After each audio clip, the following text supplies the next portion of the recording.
it can't just be that massive erotic attraction that's associated with love. Although I think that's extraordinarily important, and you're unbelievably fortunate if you have that, and you should do everything you can to maintain it, and that takes effort. That takes real effort and will. But you need to ally that with maturity and intelligence, and the maturity and intelligence is, okay, we're going to put our lives together.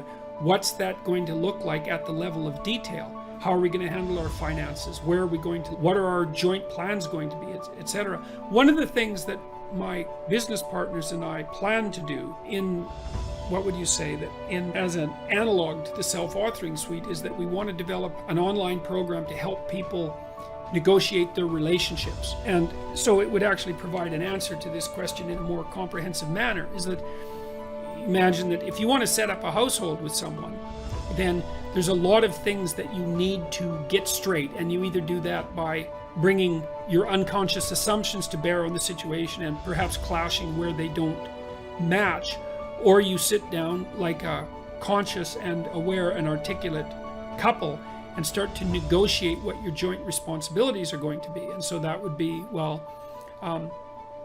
who's responsible for the meals and when, and what are you going to eat, and who's going to get groceries, and who's going to pay the bills, and who's going to do which part of what household chores there are to do, and how is that going to be laid out fair. And so you should get to know the person that you're with well enough so that you can start discussing the real practical issues of life and determine whether or not you're capable of negotiating that. And I don't think that necessarily means that you should live together, because the evidence is actually quite strong, at least the last time I looked, that people who live together are more rather than less likely to be divorced. Now that might have nothing to do with the actual act of living together. It might be that people who are more likely to get divorced are also those who are more likely to merely live together. But I don't think that's a great solution for.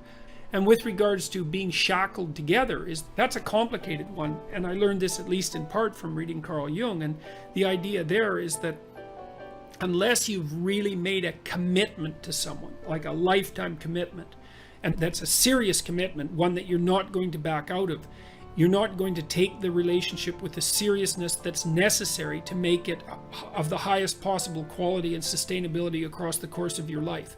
And it's really important that it is of that high quality and sustainability, because the relationship, especially when it starts to produce children, is a machine, let's say, a machine that you jointly operate that adds immensely to the quality of your life and the depth of your life. You have the rope and strand of your life, and your partner has the strands and the rope of his or her life, and then those are tied together to make a stronger rope.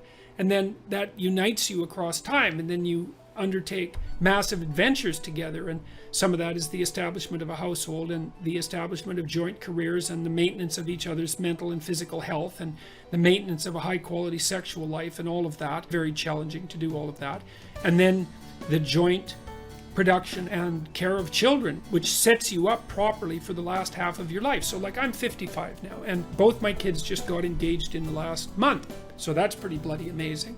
And they're both setting up household, and they're stepping into adulthood, and I'm fortunate enough to have them in the city that I live in. Hooray for me, that's so bloody fortunate that I can hardly believe it. We've helped them out and tried to make it, what would you say, to make the possibility of their living here be something that's viable. But I'm absolutely thrilled that they're going to be around, and I'm looking forward immensely to having grandchildren. And what else are you going to do when you're 50? When you're going to be 55, I might have 40 more years. What am I going to do with those years? So I have a good marriage, thank God for that, and that's partly due to the outstanding moral quality of my wife, who I'm also extraordinarily attracted to. And we've built a life together, and we've had kids together, and we're happy with our kids. And we had plenty of struggle with our kids, because one of our children, my daughter, had serious health problems, which she seems to have managed to resolve, partly as a consequence of her own brilliance. We've set ourselves up now so that our children are respectable and mature young adults, so thank God for that. And they've got partners who we both really like, and they're going to have children, and hooray! That means that this next part of my life is going to be something that I can advance into with a fair bit of hope and excitement. And the idea of having little kids around again is thrilling, because I really like little kids. They're really fun. And so the shackled together is more like, it's such a I may have even said that, but it's such a cynical way of looking at it. It's more like what you've produced is an unbreakable bond between two beings, and that makes both of them better in every way if it's a relationship that's based on trust and genuine communication. It's a very difficult thing to attain, because you have to be willing to tell the truth, and the truth is generally a horrible thing. It's easy to tell truth when everyone wants to hear what you have to say, but it's very difficult to tell the truth when no one wants to hear it, least of all yourself. And so marriage gets a very bad rap in our culture, and so does child rearing. And I think that's absolute catastrophe, because really being in a long-term relationship, a marriage, let's say, and having children, that's 2/3 of your life. Even if you're a highly career-oriented person, that's 2/3 of your life.